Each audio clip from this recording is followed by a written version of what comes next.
Et si vous pouviez rester calme, même quand tout s'effondre autour de vous? Le stoïcisme n'est pas une simple philosophie ancienne.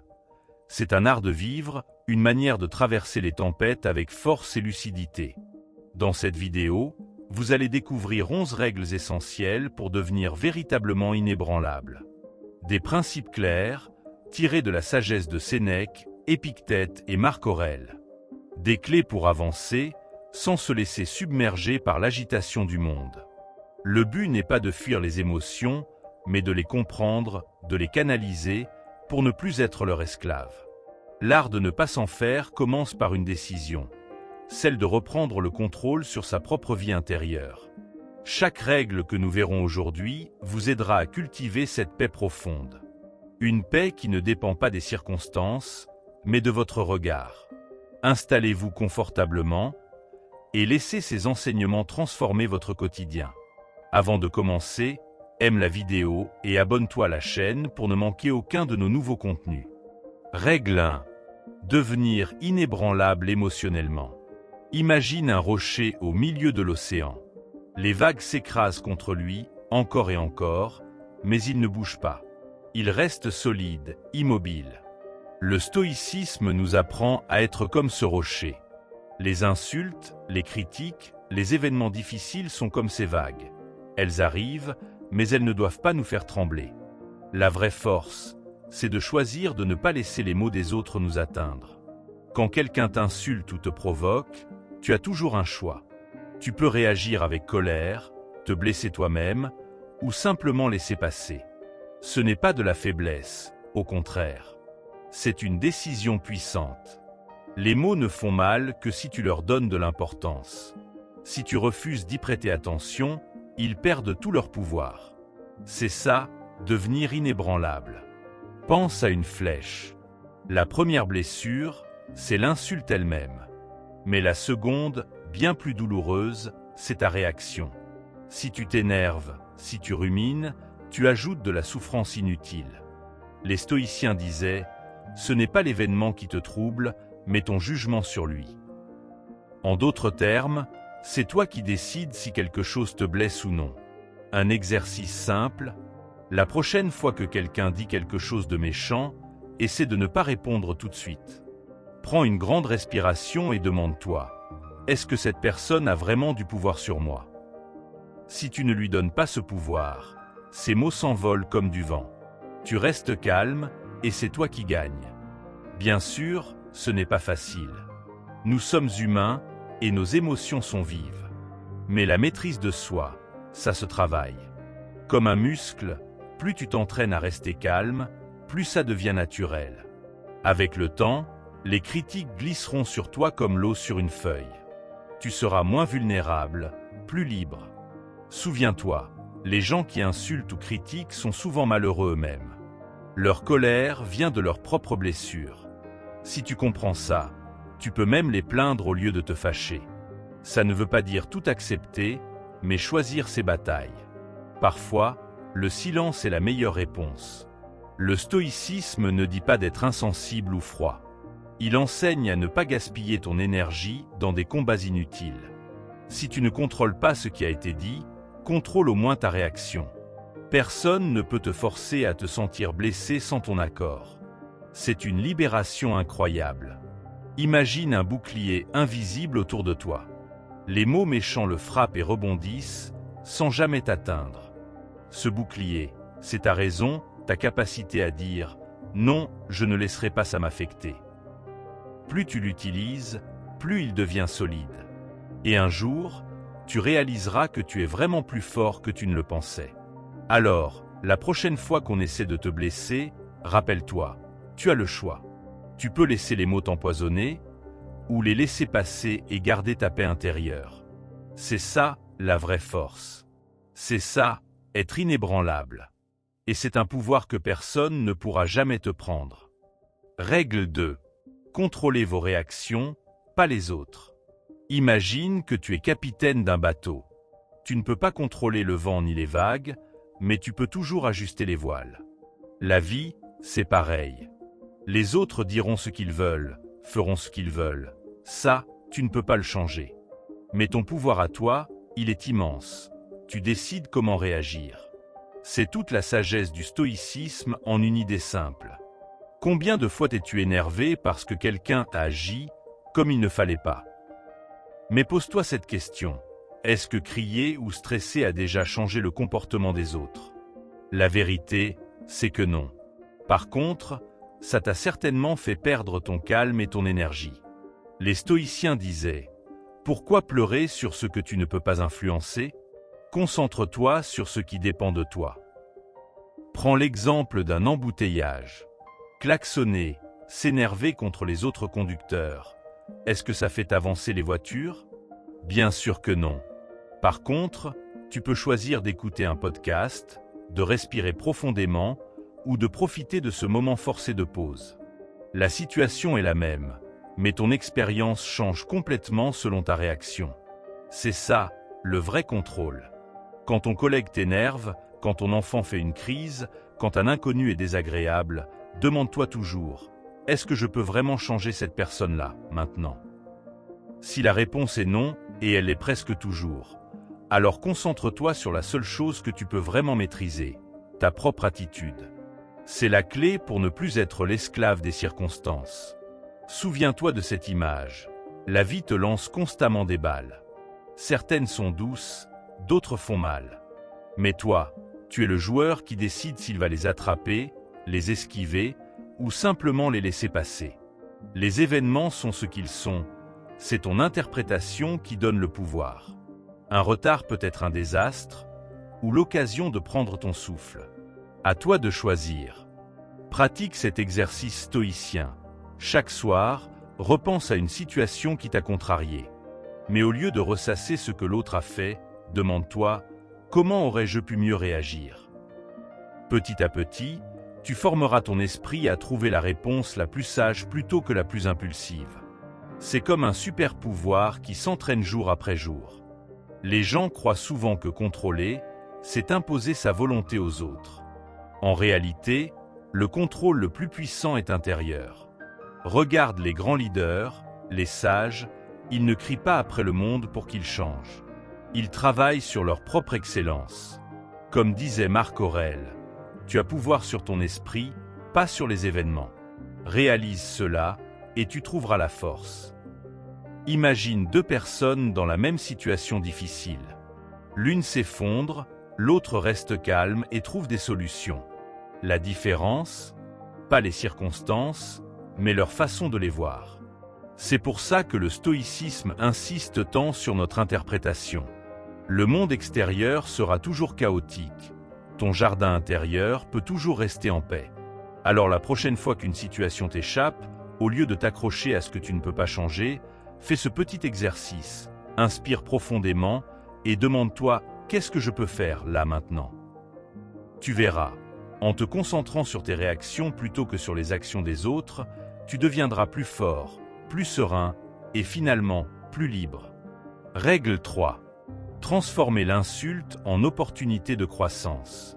Quand quelqu'un t'insulte, c'est comme s'il te lançait une pierre. Mais voici le secret, tu n'es pas obligé de l'attraper. Tu peux la laisser tomber à terre et continuer ton chemin. Les mots ne deviennent blessants que si tu décides de les garder. Le stoïcisme nous apprend que dans chaque insulte se cache une occasion de grandir, à condition de savoir où regarder. Imagine un miroir sale. Quand on t'insulte, c'est comme si on jetait de la boue sur ce miroir. Mais le miroir, ce n'est pas toi, c'est l'autre personne. Ces mots révèlent ses propres insécurités, ses peurs ou sa colère. En comprenant ça, tu retournes la situation. Au lieu de te sentir attaqué, tu deviens observateur. Tu vois ce qui se cache derrière l'agressivité, et soudain, ça n'a plus de pouvoir sur toi. Prenons un exemple concret. Si quelqu'un te traite de « bon à rien », demande-toi, est-ce que cette personne me connaît vraiment? Est-ce qu'elle a accès à toutes mes pensées, mes efforts, mes qualités? Bien sûr que non. Alors pourquoi prendre son jugement au sérieux? Comme le disait Épictète, si quelqu'un te dit du mal de toi, ne te défends pas, mais réponds, il ne connaît pas mes autres défauts, sinon il ne se serait pas limité à cela. L'indifférence stratégique, c'est ça, choisir de ne pas alimenter le feu. Quand tu ignores une insulte, tu ne montres pas de faiblesse. Tu prouves au contraire que tu as mieux à faire que de gaspiller ton énergie. C'est comme si un chien aboyait après toi. Est-ce que tu vas aboyer en retour? Non, tu passes ton chemin. Cette maîtrise de soi, c'est une victoire silencieuse, bien plus puissante qu'une réaction émotionnelle. Mais il y a encore mieux. Tu peux utiliser les insultes comme un entraînement. Vois-les comme des poids à soulever pour muscler ton calme intérieur. Plus tu t'exerces à ne pas réagir, plus tu deviens fort. Un jour, tu réaliseras que ce qui te blessait avant ne te touche même plus. C'est ça, la vraie croissance. Non pas éviter les épreuves, mais les utiliser pour progresser. Bien sûr, ce n'est pas toujours facile. Parfois, les mots font mal, et c'est normal. Mais même dans ces moments, tu peux te poser une question simple. Qu'est-ce que cette insulte m'apprend? Peut-être qu'elle te montre une sensibilité à travailler, ou simplement qu'elle te rappelle que certaines personnes ne méritent pas ton attention. Dans les deux cas, tu en sors grandi. Le stoïcisme nous enseigne que les obstacles sont des opportunités déguisées. Une insulte, c'est l'occasion de pratiquer la patience, la compréhension ou l'humour. Imagine répondre avec un sourire « Merci de t'intéresser autant à moi ». Ça désarme l'autre et ça te garde en paix. La meilleure revanche, ce n'est pas la colère, c'est de rester imperturbable. Pense à un arbre en hiver. Les vents violents essaient de le briser, mais plus il plie sans rompre, plus ses racines deviennent solides. Toi aussi, chaque insulte que tu surmontes sans réagir avec colère renforce ton caractère. Un jour, tu regarderas en arrière et tu seras fier de voir à quel point tu as mûri. Alors la prochaine fois qu'on t'insultera, rappelle-toi, tu as le choix. Tu peux prendre les mots comme des flèches qui te transpercent ou comme des ballons que tu laisses s'envoler. En maîtrisant cette différence, tu ne seras plus jamais victime des paroles des autres. Au contraire, chaque critique deviendra une chance de devenir encore plus sage, plus calme, plus libre. Règle 4. Visualisation négative comme entraînement mental. Imagine que tu t'entraînes pour un match important. Et si, au lieu de seulement répéter les gestes parfaits, tu pratiquais aussi comment réagir quand tout va mal? C'est exactement le principe de la visualisation négative. Les stoïciens l'utilisaient comme un super pouvoir mental. Anticiper les difficultés pour mieux les surmonter quand elles arrivent vraiment. Prends un instant pour penser à ce que tu redoutes le plus. Perdre ton travail, une dispute avec un proche, un échec important. Maintenant, imagine que c'est déjà arrivé. Comment réagirais-tu? Quelle solution pourrais-tu trouver? Ce simple exercice fait une différence énorme. Quand l'adversité frappe, tu ne seras pas pris au dépourvu. Tu auras déjà vécu la situation dans ta tête et tu sauras garder ton calme. C'est comme un vaccin pour l'esprit. En t'exposant mentalement au pire scénario, tu développes des anticorps émotionnels. Le jour où ces situations se produisent, et certaines se produiront, l'impact sera bien moindre. Tu ne seras plus paralysé par la peur, mais prêt à agir. C'est ça, la vraie résilience. Ne pas éviter les tempêtes, mais apprendre à naviguer en pleine mer agitée. La visualisation négative ne consiste pas à être pessimiste. Au contraire, c'est une stratégie pour devenir plus fort. Quand tu imagines les difficultés à l'avance, deux choses magiques se produisent. D'abord, tu réalises que tu pourrais survivre même au pire. Ensuite, tu découvres souvent que ce que tu craignais n'est pas si terrible une fois confronté à l'idée. C'est un moyen de désamorcer les peurs avant qu'elles ne prennent le contrôle. Pense aux pompiers qui s'entraînent. Ils ne se contentent pas d'espérer qu'il n'y aura pas d'incendie. Ils répètent sans cesse les pires scénarios pour être prêts à réagir instantanément. Notre esprit a besoin du même entraînement. En pratiquant régulièrement la visualisation négative, tu développes une sorte de muscle mental qui te permet de rester calme quand les autres paniquent. Le stoïcisme nous enseigne que le bonheur ne vient pas de l'absence de problèmes, mais de notre capacité à les gérer. Quand tu visualises les difficultés à l'avance, tu changes ton rapport à l'incertitude. Au lieu d'angoisser devant l'inconnu, tu te dis « Je ne sais pas ce qui va arriver, mais je suis prêt à faire face ». Cette attitude transforme complètement ton expérience du monde. Essaie cet exercice simple. Chaque matin, prends 2 minutes pour imaginer ce qui pourrait mal se passer dans ta journée. Un rendez-vous annulé, un projet qui échoue, une critique désagréable. Puis demande-toi, comment pourrais-je réagir de manière constructive ? Ce petit rituel te préparera à affronter les imprévus avec bien plus de sérénité. Ce qui est fascinant, c'est que souvent, les pires scénarios que nous imaginons ne se produisent jamais. Mais le simple fait de les avoir envisagés nous rend plus forts. C'est comme porter un gilet pare-balles invisible. Même si les balles ne viennent pas, tu te sens plus en sécurité et plus confiant pour avancer. La vie nous réserve toujours des surprises, bonnes et mauvaises. La visualisation négative ne les empêchera pas d'arriver, mais elle t'aidera à traverser les difficultés sans être submergé. Tu développeras cette qualité précieuse que les stoïciens appelaient l'ataraxie, la tranquillité d'âme face aux tempêtes de l'existence. Alors, la prochaine fois que tu sentiras l'anxiété monter, au lieu de la repousser, accueille-la comme une opportunité d'entraînement. Demande-toi, quel est le pire qui puisse arriver et comment pourrais-je y faire face ? Tu découvriras que tu es bien plus fort que tu ne le crois et que chaque épreuve imaginée est une chance de devenir encore plus résilient. Règle 5. Accepter ce qui ne dépend pas de soi. Imagine que tu es coincé dans un embouteillage. Tu peux taper sur ton volant, insulter les autres conducteurs, stresser, ou bien prendre une profonde respiration et mettre ta musique préférée. La situation est la même, mais ton expérience change complètement. C'est ça, l'acceptation active. Reconnaître ce qu'on ne peut pas changer pour mieux se concentrer sur ce qu'on peut influencer. Le stoïcisme nous apprend à faire une distinction cruciale. Il y a ce qui dépend de nous, nos pensées, nos actions, nos jugements, et tout le reste, le passé, les autres, les événements extérieurs. Passer son temps à lutter contre ce deuxième groupe, c'est comme essayer d'arrêter la pluie en criant après les nuages. Un gaspillage d'énergie colossal. Prends l'exemple d'une rupture amoureuse. Tu peux ruminer pendant des mois. Pourquoi m'a-t-il qu'elle m'a quitté ? Si seulement j'avais agi différemment.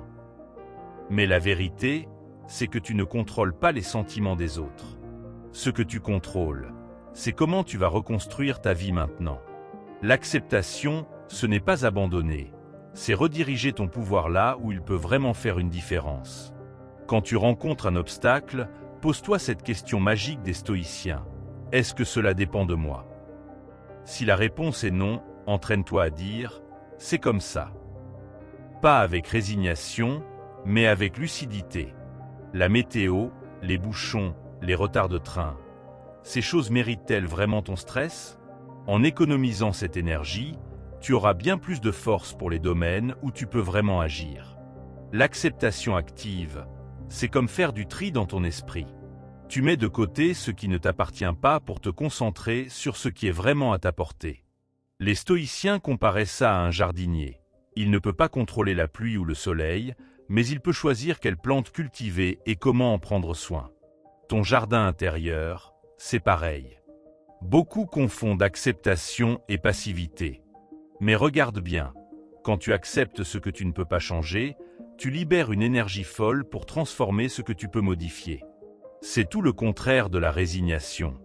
C'est une stratégie intelligente pour vivre mieux avec moins de frustration. Pratique cet exercice simple. Chaque fois que tu te surprends à lutter contre quelque chose d'inchangeable, dis-toi « ceci est hors de mon contrôle ». Où puis-je diriger mon énergie à la place ? Petit à petit, cette habitude deviendra naturelle et tu te sentiras plus léger, plus efficace. Le véritable pouvoir ne consiste pas à tout contrôler. C'est impossible. Il réside dans la capacité à discerner avec sagesse où investir tes efforts. Comme le disait Épictète, il ne faut pas vouloir que les événements arrivent comme tu veux, mais les vouloir comme ils arrivent. Ainsi ta vie sera heureuse. Alors la prochaine fois que la vie te présente une situation difficile, essaie ceci.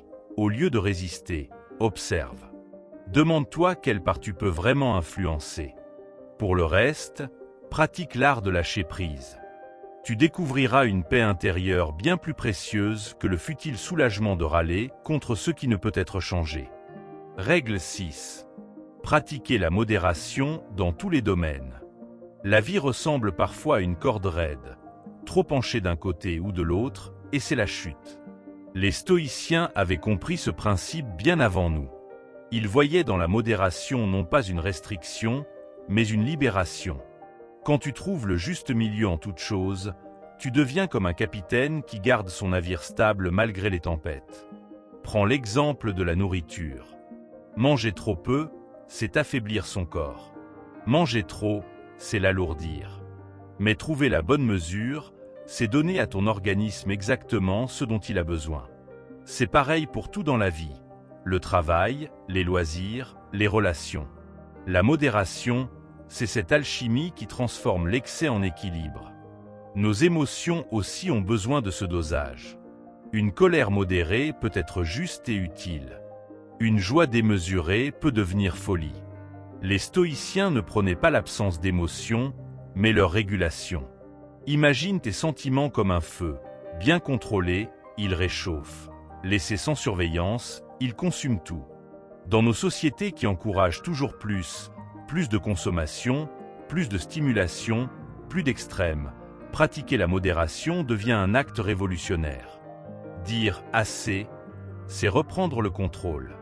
Savoir se contenter de ce qu'on a, c'est se rendre invulnérable aux manipulations constantes qui nous poussent à vouloir toujours davantage. Le travail est un autre domaine où la modération s'impose. Travailler trop, c'est s'épuiser.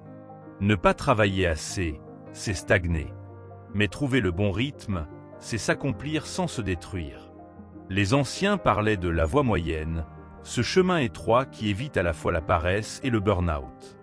Dans les relations humaines, la modération prend tout son sens. Trop d'attachement étouffe, trop de distance isole. L'amitié stoïcienne, par exemple, était profonde mais sans dépendance.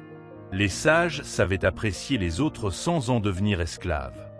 Ils cultivaient ce paradoxe, s'ouvrir aux relations tout en restant libre intérieurement. Comment pratiquer cette modération au quotidien? Commence par observer tes excès. Bois-tu trop de café? Passes-tu trop de temps sur ton téléphone? Es-tu trop exigeant avec toi-même?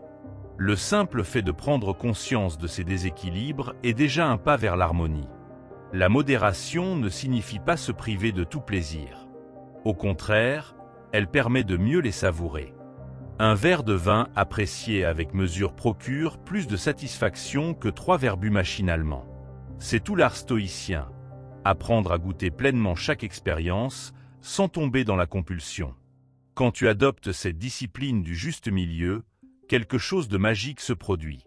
Tu deviens moins dépendant des circonstances extérieures. Plus stable dans les tempêtes. Plus libre face aux tentations. La modération, finalement, c'est le chemin le plus sûr vers cette tranquillité d'âme que les stoïciens chérissaient tant. Alors aujourd'hui, je te lance ce défi. Choisis un domaine de ta vie où tu tends vers l'excès. Et trouve ton point d'équilibre. Pas par privation, mais par sagesse. Tu découvriras que la vraie abondance ne se trouve pas dans le « toujours plus », mais dans le « juste ce qu'il faut ». C'est peut-être la leçon la plus précieuse que le stoïcisme ait à nous offrir. Règle 7. Fixer des objectifs alignés avec ses valeurs. Imagine naviguer en pleine mer avec une boussole qui indique toujours le nord. Tes valeurs, c'est cette boussole intérieure. Le stoïcisme nous enseigne que chaque objectif doit être vérifié à cette aune. Ce que je poursuis, est-il en accord avec qui je veux être? Car une réussite qui nous éloigne de nos principes est un échec déguisé. Combien de personnes courent après des succès vides? Une promotion obtenue en écrasant les autres, une richesse accumulée par des moyens douteux. Ces victoires empoisonnées laissent un goût amer. Les stoïciens préféraient ce qu'ils appelaient la belle défaite. Mieux vaut perdre en restant droit que gagner en se reniant. Ton caractère, disait-il, est la seule chose qu'on emporte partout. Prends un instant pour réfléchir. Qu'est-ce qui compte vraiment pour toi? L'honnêteté? La famille? Le service aux autres? Maintenant, examine tes objectifs actuels.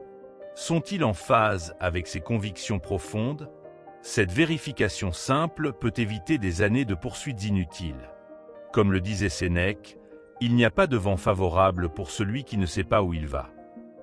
Dans notre monde obsédé par les résultats, le stoïcisme propose une approche radicale. Ce n'est pas la destination qui compte le plus, mais comment tu voyages. Un objectif mal choisi, même atteint, ne t'apportera pas de satisfaction durable. Alors qu'une quête alignée avec tes valeurs te nourrira à chaque étape, indépendamment du résultat final. Prenons l'exemple de deux athlètes. Le premier veut gagner à tout prix, quitte à tricher. Le second vise à donner le meilleur de lui-même, dans le respect des règles. Même si le second ne monte pas sur le podium, qui est le vrai vainqueur? Le stoïcisme répond sans hésiter, celui qui reste fidèle à ses principes. Car la victoire extérieure passe, l'intégrité reste. Comment appliquer cela concrètement? Avant de te lancer dans un nouveau projet, pose-toi ces 3 questions stoïciennes. Ce but me rend-il plus vertueux? Sa poursuite me grandit-elle? Son atteinte servira-t-elle quelque chose de plus grand que moi? Si tu réponds non à l'une d'elles, peut-être vaut-il mieux reconsidérer ta direction. Les valeurs ne sont pas des concepts vagues. Ce sont des garde-fous qui empêchent de se perdre. Quand tu fixes un objectif aligné avec elles, chaque obstacle devient une occasion de renforcer ton caractère. Chaque choix, un test de cohérence. Même si tu n'atteins pas ton but, tu auras gagné en sagesse. Le seul succès qui ne peut être enlevé. Le monde te proposera toujours des raccourcis, des compromis, des « faits comme tout le monde ». La voie stoïcienne est différente. Elle demande de regarder au-delà des apparences de réussite. Une vie bien vécue ne se mesure pas aux trophées accumulés, mais à la fidélité envers soi-même. Comme l'écrivait Marc Aurèle, que la vertu brille dans tes actions et le reste advienne comme il pourra. Alors aujourd'hui, je te mets au défi. Prends un de tes objectifs et soumets-le au test des valeurs.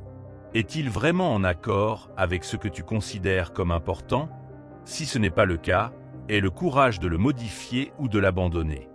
Car au crépuscule de ta vie, ce ne sont pas tes réussites qu'on jugera, mais l'homme ou la femme que tu auras choisi d'être en les poursuivant. La société moderne nous bombarde de modèles de réussite tout faits. Argent, célébrité, pouvoir. Mais le stoïcisme nous invite à résister à ce conditionnement. Pose-toi cette question cruciale. Si j'atteins ce but, serai-je fier du chemin emprunté? Souvent, nous découvrons que nos vrais désirs sont plus profonds que les standards sociaux. Une carrière brillante mais stressante vaut-elle moins qu'une vie simple mais paisible? Seul ton cœur peut répondre. Les stoïciens distinguaient 2 types de buts. Ceux qui dépendent entièrement de nous, comme être honnête, et ceux qui ne dépendent que partiellement de nous, comme obtenir un poste.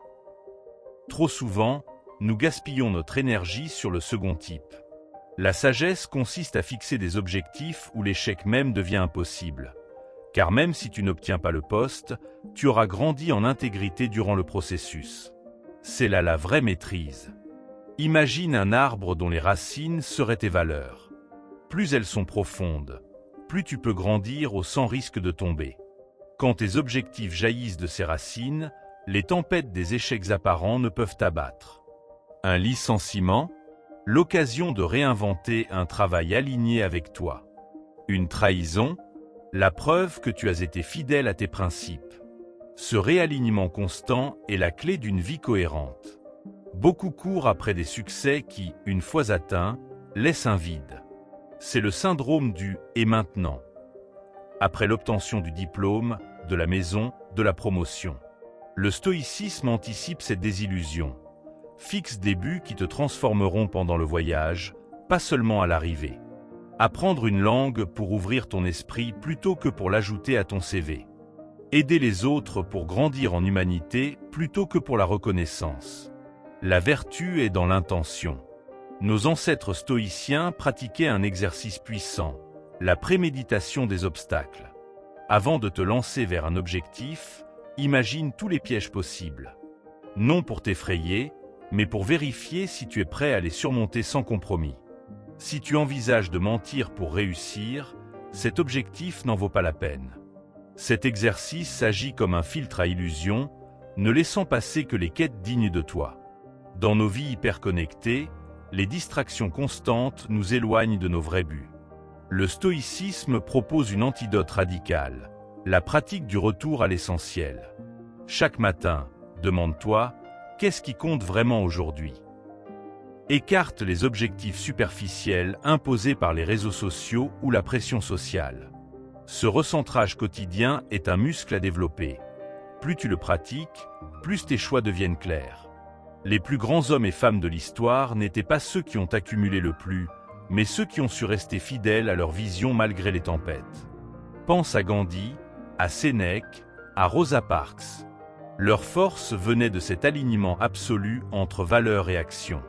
Leur secret, ils avaient transformé leurs principes en boussole intérieure infaillible. Ton défi est identique. Laissez tes convictions profondes guider chaque décision, petite ou grande. Il existe un test infaillible pour vérifier l'alignement d'un objectif. Imagine-toi sur ton lit de mort, regardant en arrière. Cette chose que tu poursuis aujourd'hui, te semblera-t-elle importante alors? Ce simple changement de perspective dissipe les illusions comme la lumière du matin chasse les ombres. Les stoïciens appelaient cela la « vue d'en haut », cette capacité à évaluer nos choix avec le recul de l'éternité. Un exercice d'une puissance transformative rare. Attention aux faux objectifs vertueux. Certains camouflent en noble quête des besoins d'ego mal assumés. Aider les autres peut cacher un désir de contrôle. Changer le monde peut masquer une fuite de soi-même. Le stoïcisme nous presse d'examiner nos motivations avec une honnêteté impitoyable. Pourquoi vraiment veux-tu ceci? La réponse sincère à cette question détermine si ton but te construira ou te détruira à petit feu. En fin de compte, fixer des objectifs alignés est un acte de rébellion. Une résistance contre une société qui pousse à consommer, paraître et accumuler. Chaque fois que tu choisis un but authentique, tu affirmes ton indépendance d'esprit. Comme le disait Épictète, personne ne peut te forcer à agir contre ton jugement. Cette liberté intérieure est le cadeau ultime du stoïcisme et le terreau d'une vie vraiment accomplie. Règle 8. Maintenir la constance malgré l'adversité. La vie ressemble à un fleuve tumultueux, certains jours calmes et ensoleillés, d'autres secoués par les tempêtes. Le stoïcisme nous apprend à naviguer ces eaux changeantes avec une constance inébranlable. Pas une rigidité fragile comme du verre, mais une résilience souple comme le bambou, qui plie sans rompre. Cette capacité à rester fidèle à soi-même, quelles que soient les circonstances, est la marque d'une âme véritablement forte. Quand tout s'écroule autour de toi, tes valeurs deviennent ton ancrage. Imagine un marin en pleine tempête. Il ne contrôle pas les vagues, mais il peut ajuster les voiles et tenir ferme le gouvernail. De même, tu ne choisis pas les épreuves, mais tu décides comment y répondre. Les stoïciens appelaient cela la discipline de l'assentiment, ce moment crucial où, face au chaos, tu choisis ta réaction. Prends l'exemple d'un arbre centenaire. Ses racines profondes lui permettent de résister aux ouragans. Tes principes jouent le même rôle. Plus ils sont fermement enracinés, plus tu peux affronter les vents contraires sans être déraciné. La constance n'est pas l'absence de mouvement, mais la capacité à garder son centre malgré les tourbillons extérieurs. Dans les moments difficiles, nous sommes souvent tentés de compromettre nos valeurs pour un soulagement temporaire. Juste cette fois, nous disons-nous. Mais le stoïcisme nous avertit, chaque petite trahison de soi affaiblit notre caractère. À l'inverse, chaque fois que tu résistes à cette tentation, tu te renforces. Comme un muscle, ton intégrité se développe par la répétition de ces choix courageux. La constance stoïcienne a un paradoxe fascinant. Elle combine fermeté sur les principes et flexibilité dans les méthodes. Tu peux rester fidèle à ton engagement d'honnêteté tout en adaptant ta manière de communiquer la vérité. Tu peux persévérer dans un projet tout en modifiant ton approche. Cette sagesse pratique évite à la fois l'obstination aveugle et la versatilité sans colonne vertébrale. Comment cultiver cette constance au quotidien? Commence par de petites victoires. Tiens-toi à ta routine matinale, même quand tu n'en as pas envie. Respecte tes engagements mineurs aussi scrupuleusement que les grands. Ces succès apparemment insignifiants construisent la discipline intérieure nécessaire pour les défis majeurs. La grandeur se forge dans les détails. Les obstacles deviennent alors des alliés paradoxaux. Chaque difficulté est l'occasion de raffermir ta constance. Comme le disait Marc Aurèle, l'obstacle devient la voie. Une critique injuste te permet d'exercer ton calme. Un échec te donne l'opportunité de pratiquer la persévérance. Transformée ainsi, l'adversité ne te diminue plus, elle te révèle à toi-même. Cette constance n'a rien à voir avec la perfection. Tu trébucheras, tu douteras, tu auras des moments de faiblesse. L'important n'est pas de ne jamais tomber, mais de toujours te relever en te rappelant pourquoi tu marches. Le stoïcisme est une philosophie de compassion envers soi autant que de rigueur. Chaque nouveau matin offre une chance de recommencer aligné avec tes valeurs. Imagine regarder ta vie à la fin du chemin. Ce qui comptera vraiment, ce ne sont pas les hauts et les bas, mais le fil rouge de ta constance. Avoir été authentique dans la joie comme dans l'épreuve. Avoir maintenu le cap quand tout poussait à dévier. Cette cohérence intérieure est le véritable héritage que tu peux léguer, bien plus précieux que toutes les réussites matérielles. Alors quand l'adversité frappe à ta porte, rappelle-toi, ce moment difficile est ton enseignant. Il ne teste pas ta force pour te briser, mais pour te révéler ta résilience.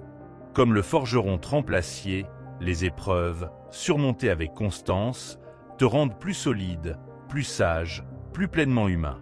C'est là le cadeau caché que les stoïciens avaient découvert. Dans la fidélité à soi-même face au chaos, nous trouvons notre véritable grandeur. La constance stoïcienne n'est pas un mur rigide, mais une rivière persistante qui creuse son lit jour après jour. Observe les grands fleuves. Ils contournent les obstacles sans abandonner leur course vers la mer. De même, ta fidélité à tes valeurs doit épouser les méandres de la vie tout en gardant sa direction fondamentale. Les difficultés deviennent alors des occasions de renforcer ta détermination plutôt que des motifs d'abandon. Cette souplesse dans la fermeté est le secret des caractères vraiment solides. Dans les moments de doute, rappelle-toi que chaque être humain possède une étincelle divine, ce que les stoïciens appelaient le logo. C'est cette partie de toi qui sait, au plus profond, ce qui est juste. Quand le bruit extérieur devient assourdissant, apprends à t'écouter toi-même. Cette petite voix intérieure est ton meilleur guide à travers les tempêtes. Plus tu t'exerces à l'entendre, plus elle devient claire, jusqu'à devenir ton phare dans les nuits les plus sombres. La société actuelle valorise la réactivité émotionnelle, les réponses immédiates et les positions tranchées. Le stoïcisme propose une alternative radicale, la puissance du recul. Avant de réagir à une provocation, prends le temps d'une respiration profonde. Demande-toi, quelle version de moi-même veux-je incarner en ce moment ? Ce simple espace entre stimulus et réponse est le terrain où pousse ta liberté intérieure. C'est là que se joue ta véritable maîtrise de toi-même. Les anciens comparaient l'entraînement stoïcien à celui des athlètes olympiques. Un sprinter ne devient pas champion en courant seulement quand il fait beau. De même, ta constance se forge précisément dans l'adversité. Chaque épreuve surmontée dans l'alignement avec tes valeurs est une médaille invisible qui t'honore plus que tous les trophées extérieurs. Collectionne ces victoires intimes. Elles constituent ton véritable palmarès existentiel. Attention à ne pas confondre constance et entêtement. La première est ancrée dans la sagesse, le second dans l'ego. Le stoïcien sait reconnaître quand il doit tenir bon et quand il doit s'adapter. Cet discernement s'aiguise avec l'expérience et l'honnête examen de ses échecs. Tient-on à une position par conviction profonde ou par simple peur du changement ? Cette question cruciale sépare la persévérance vertueuse de l'obstination stérile. La nuit qui précède une bataille décisive, Marc Aurèle s'écrivait à lui-même. À l'aube, quand tu auras du mal à te lever, rappelle-toi que tu es fait pour aller accomplir ton œuvre d'être humain. Cette œuvre, c'est précisément maintenir sa droiture, quelles que soient les circonstances. Imagine-toi comme ce général romain. Chaque matin est ton champ de bataille personnel. Chaque journée une occasion de servir tes principes plutôt que tes humeurs. Les neurosciences modernes confirment ce que les stoïciens pressentaient. Nos schémas de pensée creusent des sillons neuronaux. Plus tu pratiques la constance, plus elle devient naturelle. À l'inverse, chaque abandon de tes valeurs rend le prochain plus facile. C'est pourquoi les petites victoires quotidiennes comptent autant. Elles sculptent littéralement ton cerveau pour en faire un allié de ta grandeur plutôt qu'un complice de tes faiblesses. Quand tu sens que ta détermination faiblit, utilise un stratagème stoïcien puissant. Projette-toi dans l'avenir.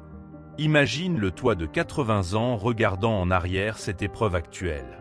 Quels conseils te donnerait-il? Cette perspective temporelle agit comme un révélateur. Soudain, les difficultés présentes prennent leur juste mesure. Ce qui semblait insurmontable apparaît comme une étape nécessaire, et ta constance actuelle comme un investissement pour la personne que tu deviendras. La vraie constance n'est pas solitaire. Les stoïciens insistaient sur l'importance de s'entourer de modèles inspirants. Qui sont tes mentors virtuels, ces figures historiques ou contemporaines dont la vie témoigne de la persévérance dans l'honneur? En période de doute, demande-toi comment Épictète, Sénèque ou une personne sage de ton entourage réagirait. Ces boussoles morales t'aident à rester sur ton chemin quand les repères extérieurs vacillent. En dernière analyse, la constance stoïcienne est un acte d'amour, pour toi-même, pour ceux qui comptent sur toi, pour l'idéal d'humanité que tu portes. Ce n'est pas une discipline aride, mais le choix courageux d'honorer le meilleur de ce que tu es, même, surtout, quand la vie te met à l'épreuve. Comme le disait Sénèque, les vents contraires révèlent le bon marin. À toi maintenant de hisser tes voiles et de montrer de quel bois tu es fait, non pas par orgueil, mais par fidélité à l'être unique que tu es appelé à devenir. Règle 9. Réévaluer ses objectifs régulièrement. La vie est un fleuve qui ne cesse de couler, et nous changeons avec elle. Ce qui te passionnait il y a 5 ans ne résonne peut-être plus en toi aujourd'hui. Le stoïcisme nous enseigne que la sagesse ne consiste pas à s'entêter dans des voies devenues inadaptées, mais à avoir le courage de redessiner son chemin. Réévaluer ses objectifs, ce n'est pas faire preuve d'inconstance, mais d'honnêteté envers soi-même. Pense à un arbre qui grandit. Ses racines s'étendent, ses branches cherchent la lumière, parfois dans de nouvelles directions. Toi aussi, tu n'es pas figé. Tes expériences, tes rencontres, tes réflexions te transforment en permanence. Des objectifs autrefois importants peuvent perdre leur sens, tandis que d'autres émergent. L'important est de rester à l'écoute de ces évolutions intérieures, sans culpabilité ni regret. Combien de personnes s'épuisent à poursuivre des rêves qui ne sont même plus les leurs? Par peur du regard des autres, par crainte d'avoir gâché leurs efforts passés. Mais le stoïcisme nous libère de ce piège. Seul compte l'alignement présent avec tes valeurs profondes. Abandonner un but devenu vide n'est pas un échec. C'est au contraire une victoire de la lucidité sur l'orgueil. Pratique cet exercice simple. Chaque trimestre, prends le temps d'examiner tes objectifs actuels. Demande-toi, est-ce que cela a encore du sens pour moi? Est-ce que cela me rend meilleur? Sois brutalement honnête dans tes réponses. Parfois, tu découvriras que certains buts méritent d'être abandonnés, modifiés ou remplacés. Cette réévaluation régulière est le secret d'une vie toujours renouvelée. Nos sociétés glorifient l'entêtement comme une vertu, mais les stoïciens savent qu'il y a plus de courage à changer qu'à persister dans l'erreur. Imagine un navigateur qui, voyant que sa route le mène vers des récifs, modifierait fièrement son cap plutôt que de sombrer par orgueil. Ta vie est ce voyage. Et toi seul peux ajuster les voiles quand le vent a tourné. Attention cependant, cette flexibilité ne doit pas devenir de la versatilité. Il ne s'agit pas d'abandonner au premier obstacle, mais de distinguer clairement entre les difficultés passagères et les objectifs réellement devenus incompatibles avec qui tu es. Le discernement est la clé. Cette capacité à écouter à la fois ta raison et ton intuition pour faire les bons choix. Certains objectifs méritent d'être abandonnés avec gratitude. Ils t'ont servi à un moment de ta vie, t'ont fait grandir, t'ont mené là où tu es aujourd'hui. Reconnais leurs valeurs passées avant de tourner la page. Comme le disait Sénèque, aucun vent n'est favorable pour celui qui ne sait pas où il va. En réévaluant régulièrement tes buts, tu t'assures de toujours naviguer vers les rives qui te correspondent vraiment. Cette pratique stoïcienne transforme ta relation à l'échec. Ce n'est plus une catastrophe, mais simplement un signal que quelque chose doit être réévalué. Un projet qui ne fonctionne pas devient une opportunité de te demander : Est-ce que je dois persévérer ou pivoter? Cette question, posée régulièrement, peut te sauver des années d'efforts inutiles ou au contraire te confirmer que tu es sur la bonne voie. En fin de compte, réévaluer ses objectifs, c'est pratiquer l'art de l'auto-écoute la plus profonde.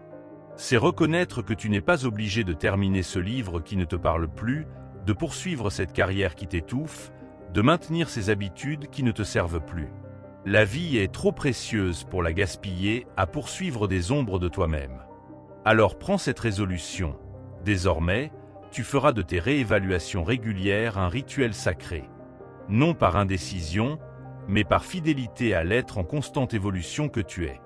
Car la plus grande réussite n'est pas d'atteindre coûte que coûte des buts figés, mais de vivre une existence toujours alignée avec ta vérité du moment. C'est cela, la sagesse stoïcienne appliquée à la vie moderne. Nos vies ressemblent à des jardins qui nécessitent un entretien constant. Certaines plantes fleurissent puis fanent, d'autres poussent là où OFN ne les attendait pas. L'art du jardinage intérieur consiste à savoir quoi arroser, quoi tailler et quoi arracher pour faire place à de nouvelles graines. Tes objectifs sont comme ces plantes.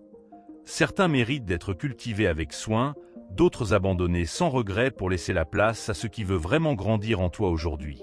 La société nous conditionne à voir l'abandon comme une faiblesse. Mais les stoïciens avaient une vision plus nuancée.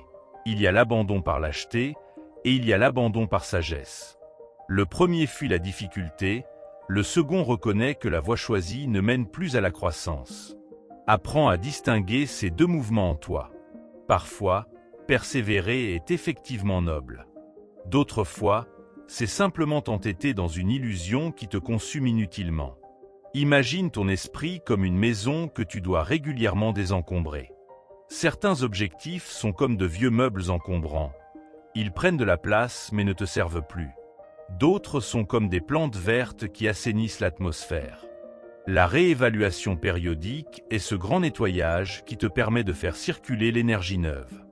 Quel but garder? Lesquels donner? Lesquels jeter sans remords? Cette introspection est un acte de courage et de respect pour toi-même. Nous changeons comme changent les saisons, et c'est une bonne nouvelle. L'enfant que tu étais avait ses rêves, l'adolescent ses ambitions, l'adulte ses projets. Le problème survient quand nous nous accrochons à des objectifs qui correspondent à une version antérieure de nous-mêmes. La maturité stoïcienne consiste à reconnaître ces décalages avec bienveillance. Ce but était bon pour moi à cette époque, mais aujourd'hui j'ai évolué. Cet ajustement permanent est la marque d'une intelligence vitale. Certains objectifs méritent d'être transformés plutôt qu'abandonnés. Peut-être que ta passion pour la musique ne doit plus se traduire par devenir star internationale, mais par partager ton amour des sons avec tes enfants. Peut-être que ton désir d'aider les autres ne passe plus par une carrière épuisante dans l'humanitaire, mais par des actions locales plus modestes. La réévaluation n'est pas un renoncement. C'est souvent une transposition vers quelque chose de plus authentique et durable. Prends l'exemple des entreprises les plus innovantes. Elles pratiquent régulièrement des post-mortem sur leurs projets, même les plus prometteurs. Cette discipline stoïcienne avant l'heure leur permet d'arrêter à temps les initiatives qui ne fonctionnent pas. Applique cette sagesse à ta vie personnelle. Fixe-toi des points de contrôle réguliers où tu examines froidement. Cet objectif me rend-il heureux? Me fait-il grandir? Correspond-il à mes valeurs actuelles? Puis agis en conséquence. La peur du regret nous pousse souvent à persister dans des voies inadaptées. Et si j'abandonnais trop tôt? Mais pose-toi la question inverse. Et si je persistais trop longtemps? Le coût de l'entêtement est souvent bien plus lourd que celui d'un changement de cap opportun. Les stoïciens recommandaient de considérer non seulement ce que nous pourrions regretter d'avoir fait, mais aussi ce que nous pourrions regretter de ne pas avoir osé changer. Nos objectifs sont comme des vêtements. Certains deviennent trop étroits avec le temps. Insister pour les porter malgré tout serait absurde et inconfortable. Pourtant, combien le font avec leurs ambitions et leurs projets? Apprends à détecter ces vêtements psychologiques qui ne te vont plus. Le signe est simple. Si penser à cet objectif te donne un sentiment de lourdeur plutôt que d'enthousiasme, il est peut-être temps de le laisser aller. La réévaluation régulière crée une relation plus saine avec le temps. Au lieu de t'enfermer dans des projets à long terme qui peuvent devenir des prisons, tu développes la capacité de danser avec les circonstances. Cela ne signifie pas être versatile, mais être suffisamment présent à toi-même pour reconnaître quand un ajustement s'impose. Comme le disait Marc Aurèle, ne vis pas comme si tu devais vivre 1000 ans. Le destin est suspendu au-dessus de ta tête. Tant que tu vis, tant que tu le peux, sois vertueux. En fin de compte, réévaluer ses objectifs, c'est pratiquer l'art du lâcher-prise intelligent. Ce n'est pas renoncer à toute ambition, mais cesser de s'accrocher à ce qui ne sert plus ton épanouissement. Comme un arbre qui laisse tomber ses feuilles mortes pour se préparer à une nouvelle croissance, tu dois apprendre à abandonner sans remords les buts qui ont fait leur temps. Cette sagesse pratique est l'un des cadeaux les plus précieux que le stoïcisme puisse t'offrir dans un monde en perpétuel changement. Règle 10. La discipline du quotidien forge le caractère. Imagine que chaque jour est une pierre. Une petite pierre banale, presque insignifiante. Mais si tu en poses une chaque jour, avec patience et régularité, tu finiras par bâtir une forteresse. C'est ça, la puissance des petites actions. Le stoïcisme nous rappelle que ce ne sont pas les grands gestes spectaculaires qui forgent notre caractère, mais les choix discrets, répétés jour après jour. Prends l'exemple d'une provocation. Quelqu'un te manque de respect, et ton premier réflexe est de répliquer violemment. Mais si tu respires, si tu laisses passer l'émotion sans réagir, tu viens de remporter une victoire. Une victoire minuscule, invisible aux yeux des autres, mais immense pour toi. C'est comme un muscle. Plus tu t'entraînes à garder ton calme, plus ça devient naturel. Et les tentations? Dire non à ce dessert qui te tente, éteindre ton téléphone pour te concentrer, te lever à l'heure prévue malgré la fatigue. Ces petits non sont des actes de courage. Pas le genre de courage qui fait les héros de films, mais celui qui construit une discipline solide. Chaque refus est un pas de plus vers la maîtrise de soi. La routine, justement, est un allié secret. Se coucher et se lever à heure fixe, prendre du temps pour méditer, écrire ce pourquoi tu es reconnaissant. Ces habitudes semblent ennuyeuses, mais elles agissent comme des racines. Plus elles sont profondes, plus tu deviens stable face aux tempêtes. Le stoïcisme ne promet pas une vie sans épreuves, mais une vie où tu ne trembles pas au premier vent contraire. Pense à un sculpteur. Il ne crée pas une statue d'un seul coup de marteau. Il frappe doucement, encore et encore, jusqu'à ce que la forme apparaisse. Nous sommes à la fois le sculpteur et la pierre. Chaque jour, nous taillons notre caractère par nos actions. Une journée négligée ne change rien, mais 100 jours de discipline transforment tout. Et si tu échoues, tant mieux. L'échec fait partie de l'entraînement. Tu as cédé à la colère? Tu t'es laissé distraire? Analyse, comprends et recommence. La progression n'est pas une ligne droite. C'est un chemin avec des montées, des descentes et des virages. L'important, c'est de ne pas abandonner sous prétexte que ce n'est pas parfait. Certains attendent la motivation pour agir. Grave erreur. La motivation est capricieuse, elle va et vient. La discipline, elle, est fidèle. Elle ne dépend pas de ton humeur, mais de ta décision. Tu n'as pas envie de faire ton travail? Fais-le quand même. C'est justement dans ces moments-là que tu progresses. Rien ne se voit au début, et c'est décourageant. Après une semaine, tu ne remarques aucun changement. Après un mois, peut-être un petit mieux. Mais après un an, tu seras méconnaissable. Pas parce que tu auras vécu un grand miracle, mais parce que tu auras accumulé des centaines de petites victoires. Alors, aujourd'hui, choisis une seule chose. Une seule petite action que tu peux maîtriser. Fais-la avec attention, puis recommence demain. C'est ça, le secret. Pas de grands discours, pas de promesses vides. Juste des actes, répétés, qui finiront par te transformer. La vie ne nous demande pas d'être parfait. Elle nous demande d'être persévérant. Alors, pose ta pierre aujourd'hui. Et demain, une autre. Un jour, tu te retourneras et tu verras la forteresse que tu as bâtie, sans même t'en rendre compte. Tu connais cette sensation, quand tu repousses une tentation et que tu te sens plus fort après. C'est comme si tu avais gagné une bataille contre une partie de toi-même. Ces victoires silencieuses ne font pas de bruit, mais elles changent tout. Le stoïcisme nous apprend que la vraie liberté, c'est de ne plus être l'esclave de ses impulsions. Un non dit à temps vaut mieux qu'un oui regretté. Et chaque fois que tu résistes, tu écris une nouvelle ligne de ton histoire, une ligne dont tu seras fier. Certains jours, tu n'auras pas envie. Tu te diras, ce n'est qu'une fois, ce n'est pas grave. Méfie-toi de cette voix. Elle ment.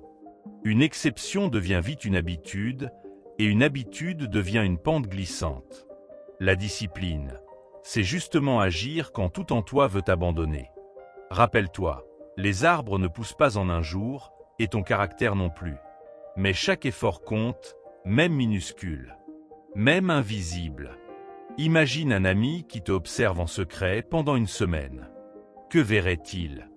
Des choix alignés avec tes valeurs ou des excuses à répétition? Nous sommes souvent plus exigeants avec les autres qu'avec nous-mêmes. Pourtant, c'est dans l'ordinaire que se cache l'extraordinaire. Ranger ta chambre, tenir ta parole, rester calme dans les embouteillages. Ces détails sont ton terrain d'entraînement. Personne ne te félicitera, mais ton miroir le saura. La société aime les résultats immédiats. Les régimes miracles, les succès du jour au lendemain. Le stoïcisme, lui, célèbre la lenteur. Il sait que les choses solides prennent du temps.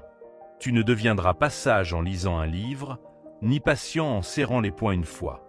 Mais si tu cultives ces qualités chaque jour, elles finiront par fleurir. Comme un jardinier qui arrose ses plantes sans voir la croissance, mais qui fait confiance au processus. Quand tu te lèves tôt alors que ton lit est doux, quand tu termines une tâche alors que ton esprit vagabonde, tu deviens un peu plus maître de ton destin. Ces moments ne sont pas glamour, mais ils sont sacrés. Car c'est là que tu décides qui tu veux être. La version de toi qui choisit la facilité ou celle qui préfère la grandeur discrète. Le stoïcisme n'est pas une philosophie de héros, mais de gens ordinaires qui font des choses extraordinaires par leur régularité. Et les rechutes, elles font partie du voyage. Tu as craqué pour un fast-food après une semaine de régime? Tu as crié sur un proche dans un moment de stress?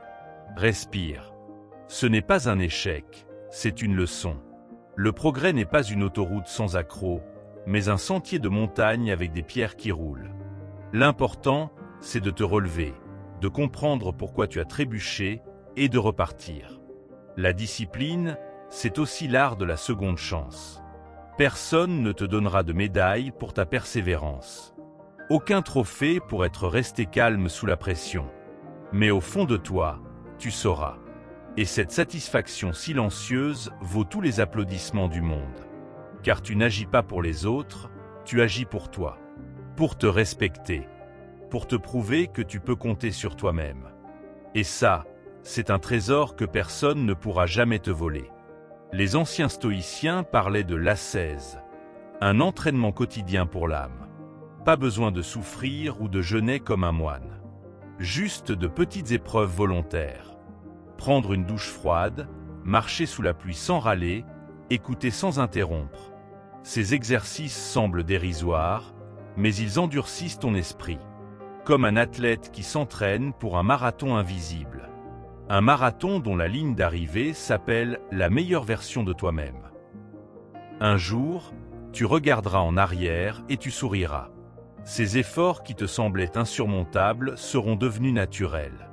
Ces tentations qui te tiraillaient n'auront plus de pouvoir. Tu réaliseras alors que la discipline n'est pas une prison, mais une libération. Libération des caprices de ton ego, des peurs qui te paralysaient, des excuses qui te retenaient. Et tu comprendras enfin ce que voulaient dire les stoïciens. Celui qui a vaincu ses désirs est plus grand que celui qui a vaincu des empires. Alors, commence aujourd'hui.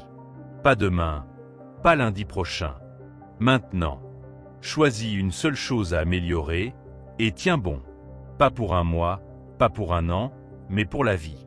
Parce que la discipline n'est pas un sprint, mais une manière de vivre. Une manière de se regarder dans le miroir chaque soir et de se dire « Aujourd'hui, j'ai été digne de moi-même ».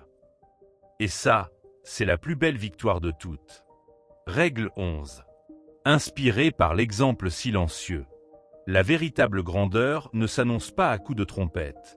Elle se révèle dans le murmure des actions cohérentes. Le stoïcisme nous enseigne que notre plus puissant héritage ne réside pas dans ce que nous disons, mais dans ce que nous incarnons au quotidien.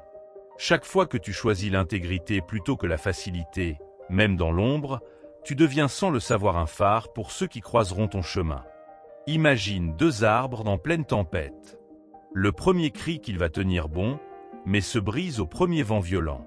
Le second, silencieux, plie sans rompre et reste debout quand le calme revient. Lequel des deux inspire confiance? Le stoïcien est comme ce second arbre. Il ne proclame pas sa force, il la démontre par sa simple persistance à travers les épreuves. Sa résilience devient un langage plus éloquent que tous les discours.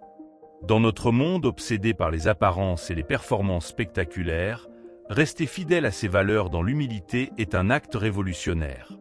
Quand tu refuses de mentir alors que personne ne saurait la vérité, quand tu maintiens ton calme face à la provocation sans chercher à impressionner, tu pratiques une forme rare de noblesse. Ces victoires invisibles construisent un caractère qui finit par rayonner malgré toi. Les enfants n'apprennent pas tant par nos leçons que par nos attitudes. De même, notre entourage perçoit inconsciemment la cohérence entre nos paroles et nos actes. Un patron qui parle d'équité tout en favorisant ses protégés perd toute crédibilité. À l'inverse, celui qui applique silencieusement ses principes gagne un respect qui ne se commande pas. Le pouvoir de l'exemple est le seul qui persuade vraiment. Pense à ces personnes qui t'ont marqué sans même le savoir. Peut-être un enseignant discret mais intègre, un voisin serviable sans exhibitionnisme, un parent persévérant dans l'adversité. Leurs actions silencieuses ont semé en toi des graines bien plus durables que les grandes déclarations. Aujourd'hui, sans t'en rendre compte, tu joues ce même rôle pour quelqu'un d'autre. La constance invisible est particulièrement précieuse dans les épreuves. Quand tu traverses une difficulté sans te plaindre ni chercher la pitié, quand tu refuses de baisser tes standards malgré les tentations, tu deviens une preuve vivante qu'il est possible de garder sa dignité en toutes circonstances. Ton calme devient contagieux, ta force inspire sans que tu n'aies à prononcer un seul mot de motivation. Le monde regorge de gens prêts à donner des leçons, mais terriblement rares sont ceux qui vivent ce qu'ils prêchent. Le stoïcien choisit la voie inverse, il laisse sa vie parler pour lui. Comme le disait Épictète, « Montre-moi par tes actes ce que tu as appris, pas par tes paroles ». Cette authenticité sans phare finit toujours par toucher les cœurs bien plus profondément que les belles phrases. Attention cependant, inspiré par l'exemple ne signifie pas jouer un rôle de modèle parfait. La vraie force inclut la vulnérabilité assumée. Quand tu reconnais tes erreurs avec humilité, quand tu montres comment tu te relèves après un échec, tu offres un exemple bien plus puissant que celui d'une perfection illusoire. C'est dans ces moments de vérité que ton humanité devient inspirante. En fin de compte, vivre en accord avec ces principes quand personne ne regarde est la plus belle preuve d'amour que tu puisses offrir au monde. Chaque acte d'intégrité silencieuse envoie une onde imperceptible mais réelle dans l'univers. Comme le disait Marc Aurèle, ce qui n'est pas utile à la ruche n'est pas utile à l'abeille. Ta fidélité à toi-même, aussi discrète soit-elle, contribue à élever l'ensemble de la communauté humaine. Alors aujourd'hui, au milieu des turbulences de la vie, souviens-toi, tu n'as pas besoin de grands gestes théâtrales pour faire la différence. Continue simplement à être cette version alignée de toi-même, jour après jour. C'est dans cette persévérance tranquille que réside ton influence la plus profonde. Le monde a bien plus besoin de témoins silencieux de la vertu que de nouveaux prêcheurs de morale. L'exemple silencieux agit comme une pierre jetée dans l'eau, ces cercles concentriques se propagent bien au-delà de ce qu'on imagine.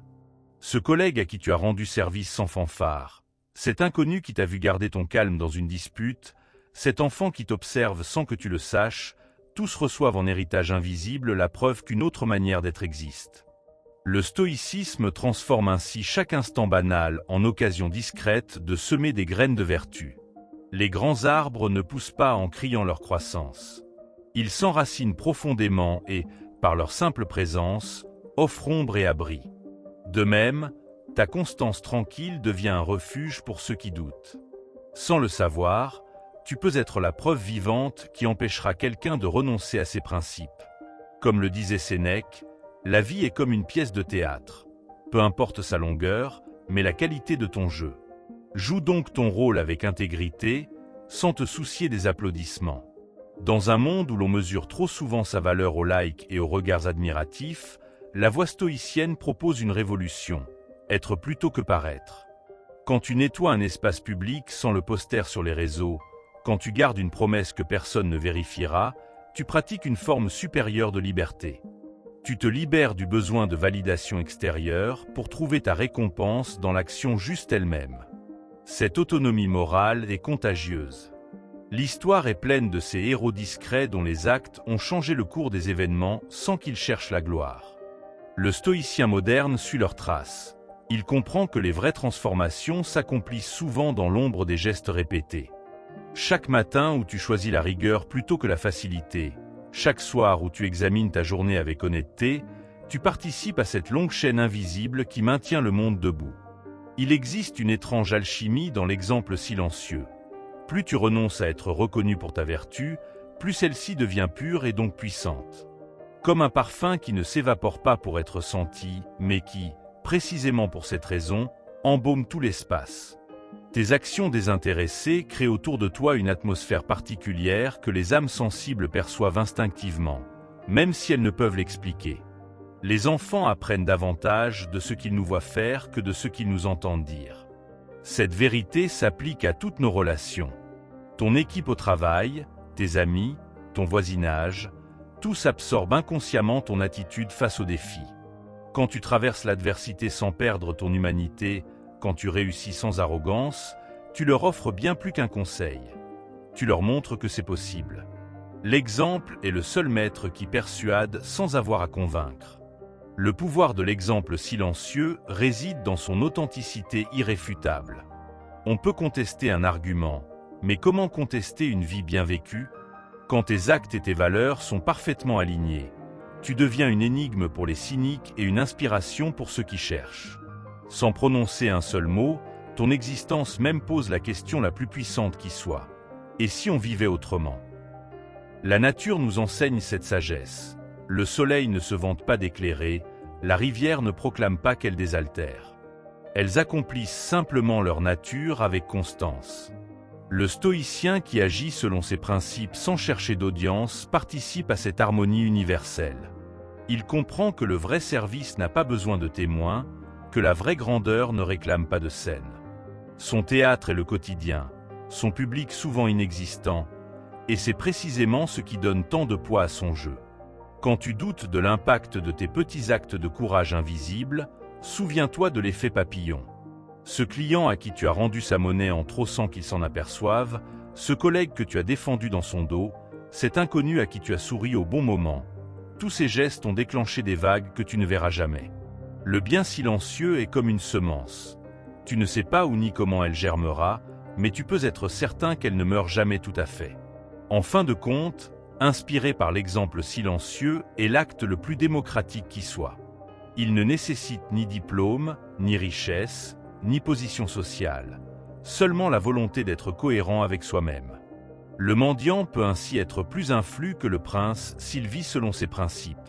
Cette égalité fondamentale est au cœur du stoïcisme. Nous sommes tous des modèles potentiels, car nous sommes tous observés par quelqu'un.